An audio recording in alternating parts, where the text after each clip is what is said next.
Hello दोस्तों, नमस्कार, अस्सलाम वालेकुम। मैं आपका दोस्त, आपका होस्ट अनवर खान। साथियों, इस वक्त हम बात कर रहे हैं उत्तर प्रदेश के ज़िला बदायूं की।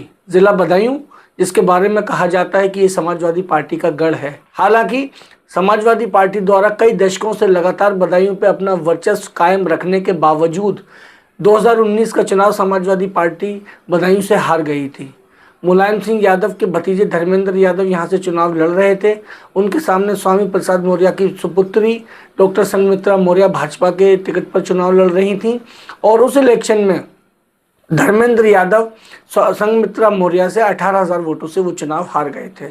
कहीं ना कहीं समाजवादी पार्टी का ये गढ़, ये किला समाजवादी पार्टी के हाथों से छिन गया था।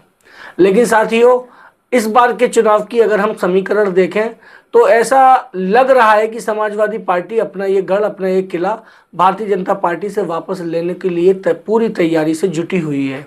शायद यही कारण है कि धर्मेंद्र यादव का टिकट काटकर यहाँ से समाजवादी पार्टी में मुलायम सिंह के सबसे नज़दीकी शिवपाल सिंह यादव, उनके सगे भाई, समाजवादी पार्टी के रणनीतिकार और एक समय में समाजवादी पार्टी के कर्ता धर्ता शिवपाल सिंह यादव को यहां से चुनाव में उतारा गया।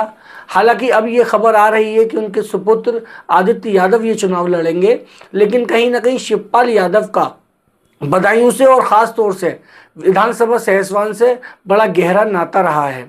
साथियों, सहसवान इसलिए भी महत्वपूर्ण हो जाता है कि जिस समय मोदी लहर में पूरा बदायूं की सभी सीटें भारतीय जनता पार्टी ने जीत ली थी, समाजवादी पार्टी इकलौता ऐसा विधानसभा क्षेत्र था जो उस समय भी भाजपा जीत नहीं पाई थी।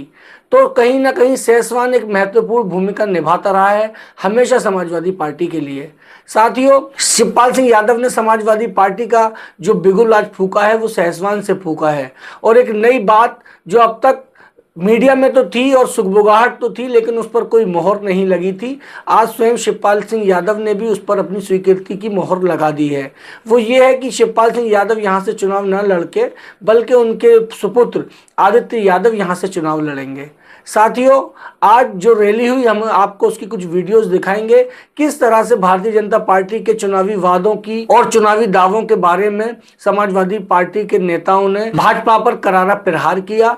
चाहे बात 15 लाख खाते में देने की हो, चाहे हर साल 2 करोड़ रोजगार देने की बात हो, चाहे किसानों की आय दुगनी की बात हो, हर तरह से समाजवादी पार्टी ने आज भारतीय जनता पार्टी को घेरा और वक्ताओं ने अपनी बात रखी। हम आपको वीडियोस दिखाएंगे।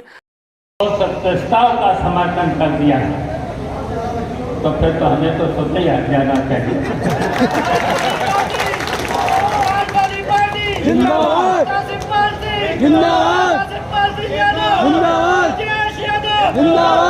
वैसे तो हम राष्ट्रीय पार्टी नेतृत्व में आभारी हूँ, चलिए हमारा नाम प्रस्तावित किया और शायद हमारे पास सभी विभाग भी अच्छे मैंने चला लिए, पार्टी भी अच्छी तरह से चला ली और कई बार मैंने सरकारें नेताजी के साथ बना ली और कभी कभी कुछ सरकारों को हटा भी दिया। लेकिन हम चाहते हैं साथियों, हम चाहते हैं, हम इसलिए चाहते हैं यहाँ जितने लोग बैठे हैं, जितने भी यहाँ पर नेता हैं, समाजवादी पार्टी की रीढ़ है, ये समाजवादी पार्टी की जान है और समाजवादी पार्टी की ये सब लोग जितने बैठे हैं ये समाजवादी पार्टी की शान भी है।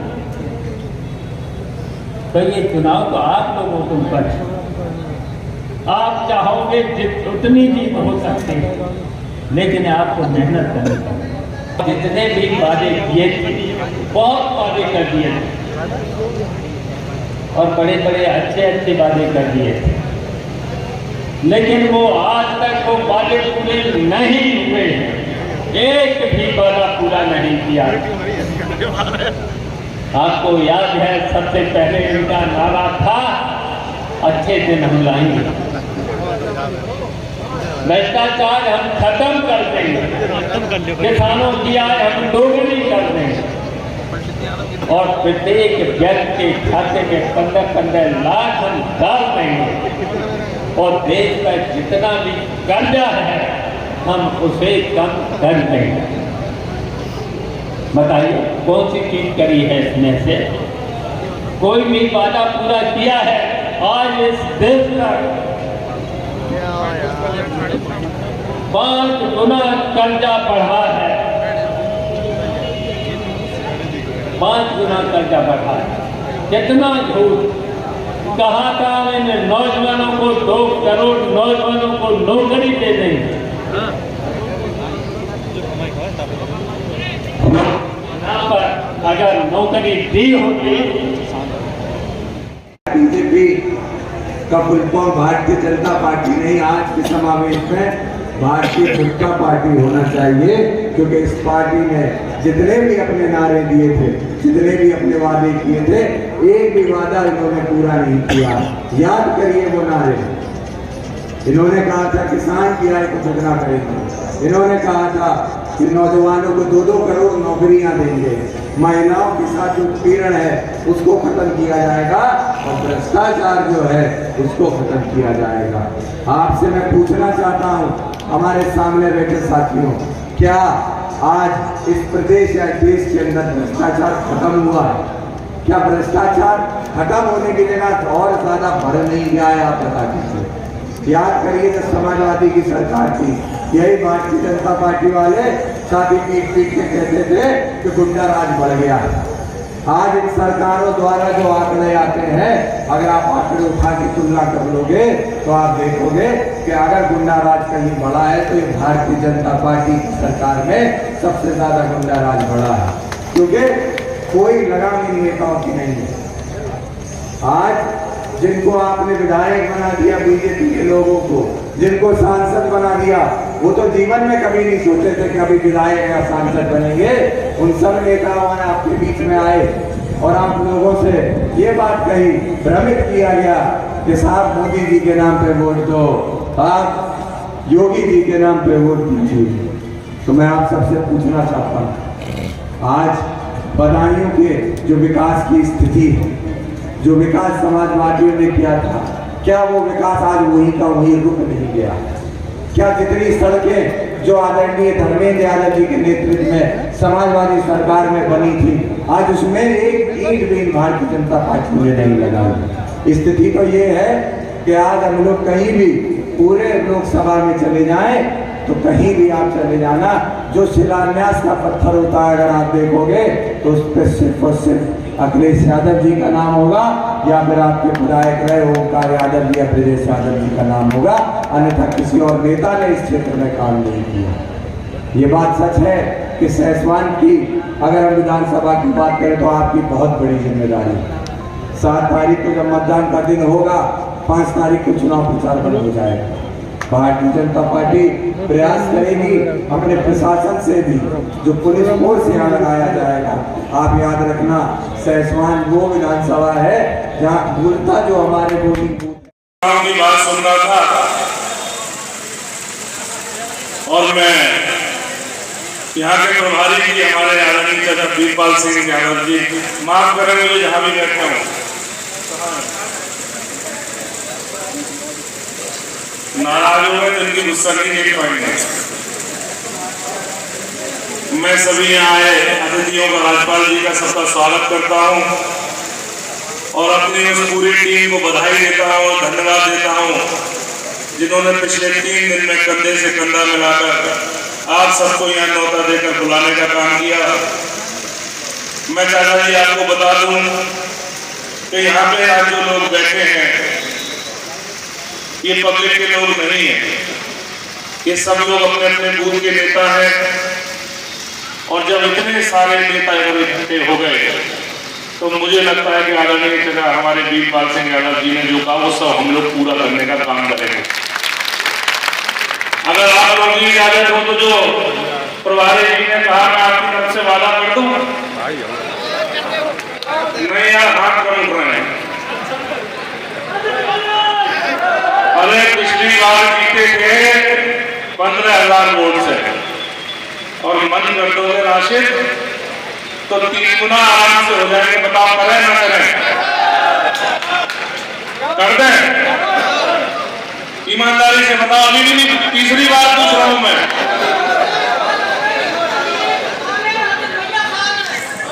चलिए, बहुत धन्यवाद आप सबका।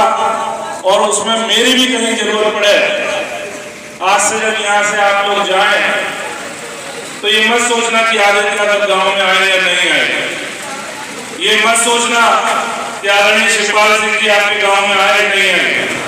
ये एक बार भी मत सोचना कि आदरणीय ओमकार सिंह जी आपके गांव में आए नहीं। धर्मेंद्र जी सांसद थे, जितना विकास किया है, इनकी तो 10 वर्ष की डबल इंजन की सरकार हो गई। एक अस्पताल हमें दिखाई नहीं पड़ा, यहाँ मेडिकल कॉलेज बनवाने का काम हुआ। इतनी चौड़ी सड़क, डबल डिवाइडर की सड़कें, हम जब आ रहे थे मैंने पूछा अपने हमारे कश्यप लोग थे, किसने बनवाई? कहा समाजवादी पार्टी के कार्यकाल में ये चौड़ी चौड़ी सड़कें बनी है। अरे बीजेपी के लोगों, बताओ कौन सी सड़क तुमने बनाई है? कौन सा अस्पताल तुमने बनाया है? कौन सा विश्वविद्यालय तुमने बनाया है? तुम्हारा कहीं विकास दिखाई पड़ रहा? नहीं विकास दिखाई पड़ रहा। इनका विकास दिखाई पड़ रहा है खेतों में सांड और जानवर, इसके अलावा कुछ है क्या? करे 5 किलो अनाज दे दिया, अरे तुमने एहसान किया। 5 किलो अनाज तो ये खेत खलिहान वाले लोग हैं, इनके हाथ तो चिड़िया और जानवर और पता नहीं कौन कौन कीड़े मकोड़े खा जाते हैं। बताओ ना, खा जाते हैं कि नहीं? इनको आप भिखारी बता रहे हो? अरे देश के किसान ही देवता है। 5 किलो अनाज, अरे 5 किलो अनाज तुमने 5 किलो जो यूरिया चोरी कर ली है, अब तो 10 किलो, पहले 50 की थी 45 कर दी, अब तो 40 की हो गई। वो आप चोरी कर रहे। सिलेंडर महंगा कर दिया, डीजल पेट्रोल महंगा कर दिया और हमारी पिछड़ी जातियों का आरक्षण खत्म कर दिया। खत्म कर दिया कि नहीं? नौकरी मिल रही क्या? अभी 65 लाख लोगों ने आवेदन डाला था और भर्ती कैंसिल। लगभग 15 वैकेंसी इन्होंने कैंसिल की है। उनका अगर पैसा जोड़ लो तो उतना तो सरकार का बजट नहीं है जितना पैसा सरकार को जनता ने देने का काम किया। बात कह रहे 5 किलो अनाज दे दोगे और 500 रुपए दे दोगे, खरीद लोगे। 50 हजारों करोड़ रुपए तुमने गरीब और बेरोजगारों का लूटने का काम किया है और अपनी सरकार में चंदा इकट्ठा करने का काम किया है। और जिससे चंदा ना मिले तो सीबीआई ईडी भेज दो, चंदा वसूल के आ जाएगा। अब तो आपका वो भी घोटाला खुल गया कि उद्योगपतियों से कितना चंदा तुमने लिया है। आपने तो कोरोना वैक्सीन वालों से भी चंदा लिया। आपने पुलवामा में जब घटना हुई उसके बाद पाकिस्तान से पैसा ले लिया और राष्ट्रवाद की बात करते हो और राम की बात करते हो। अरे राम से तो हितैषी हम लोग हैं जो मंच में बैठे हैं। हम कृष्ण को भी मानते हैं, राम को भी मानते हैं, अल्लाह को भी मानते हैं। आपका कहाँ रिश्ता है? आप बताओ। अरे हम तो भगवान निषाद राजा और महर्षि कश्यप थे जो जिनके नाम पे आज सृष्टि बनी है। और जितने लोग गोत्र हैं, पंडित जी जब गोत्र पढ़ते हैं और किसी का गोत्र न मालूम हो तो कश्यप गोत्र पढ़ देते हैं कि नहीं? इसी में कितने कश्यप गोत्र वाले बैठे हो। और हम लोग भगवान राम के जमाने में भी मल्ला ने नाव से पार उतार दिया था, उतराई नहीं ली थी। ए बेईमानो, तुमने राम के नाम पे कितनी बार सरकार बनाई? क्या कश्यप मल्लाहों को आरक्षण दिया? नहीं दिया। जो माननीय मुलायम सिंह और अखिलेश यादव और माननीय शिवपाल यादव जी ने आरक्षण दिया था, वो आरक्षण भी खत्म करने का काम किया। कश्यप, निषाद, बिंद, भीमर, मल्ला, कहार, गोरिया, माझी, मझवार, रायकवार, तुरहा, भर, राजवर, कुम्हार प्रजापतियों को, इन 17 जातियों को माननीय चाचा जी कैबिनेट में थे, कैबिनेट में पास करके माननीय अखिलेश यादव जी ने और नेताजी ने आरक्षण देने का काम किया। हे बेईमानो, तुमने आरक्षण छीनने का काम किया, हम तुम्हारी गद्दी छीनने का काम करेंगे। ये मल्ला केवट का बेटा है, कश्यप का बेटा है जो रेत में भी फसल पैदा कर लेता है, विपरीत धारा में भी नाव चला लेता है और समंदर में भी शिकार कर लेता है कि नहीं कर लेता? अरे हम लोग जाल भी लगाना जानते हैं, कटिया भी फंसाना जानते हैं। और जाल अब की से हमारे लोग लगाएंगे कटिया क्योंकि बीजेपी के लोग बोलते बहुत हैं। अब कटिया लगाने के बाद जुबान से हलक बाहर आ जाएगी, ऐसी कटिया हमारे लोग लगाएंगे। बैठे हैं कश्यप मल्ला के लोग, और अब की एकजुट हो जाना। माननीय चाचा जी आ गए, और अब तो आपका फायदा ही फायदा। पहले माननीय धर्मेंद्र यादव जी ने आपसे भाई से जुड़े थे, अब तो चाचा जी भी आ गए। अब तो आपका डबल फायदा, आप सौभाग्यशाली हो, आप सौभाग्यशाली हो, आपको डबल फायदा।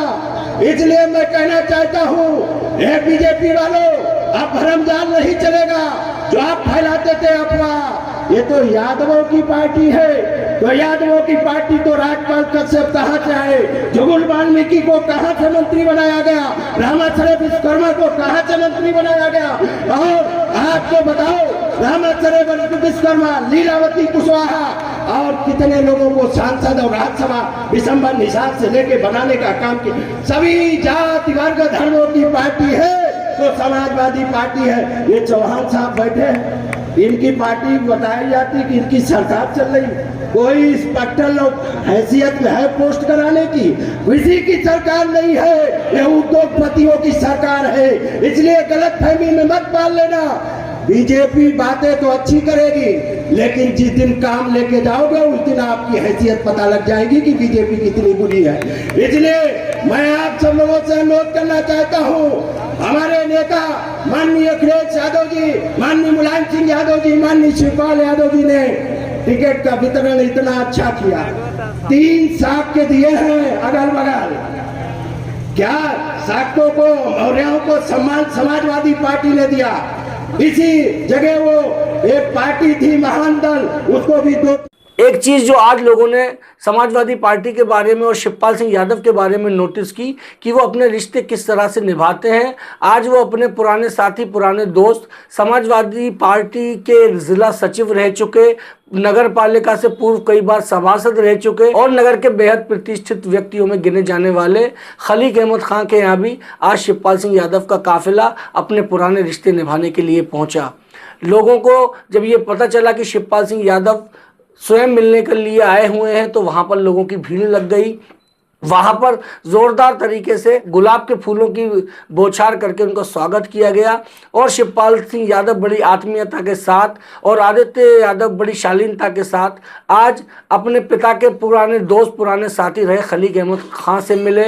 उनके सुपुत्र और धर्मेंद्र यादव के काफ़ी करीबियों में गिने जाने वाले और कभी उनके प्रतिनिधि रहे जमशेद गुड्डू खान, जो कि खलीक अहमद खां के सुपुत्र हैं, उन्होंने ज़ोरदार तरीके से आज शिवपाल सिंह यादव, उनके सुपुत्र आदित्य यादव और इस समय सहसवन से मौजूदा विधायक ब्रजेश यादव का काफ़ी ज़ोर शोर से स्वागत किया।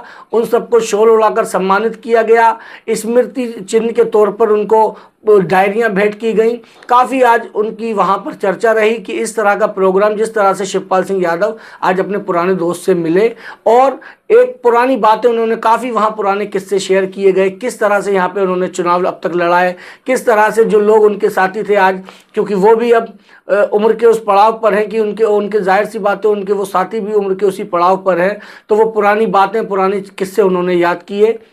साथियों, कहीं ना कहीं इस बार अगर हम चुनाव की बात करें तो लग रहा है कि समाजवादी पार्टी ये अपना किला दोबारा से फतह करने की पूरी तैयारी, पूरी कोशिशों में जुटी हुई है। साथियों, हम लगातार बधाइयों की भी चर्चा करते रहेंगे, प्रदेश की भी चर्चा करते रहेंगे, देश की भी चर्चा करते रहेंगे। साथियों, हमारे साथ हमारे प्लेटफॉर्म पे आप जुड़े रहिए, हमारा मार्गदर्शन कीजिए और हमारे चैनल को पूरी तरह से सपोर्ट करते रहिए। साथियों, बहुत बहुत शुक्रिया।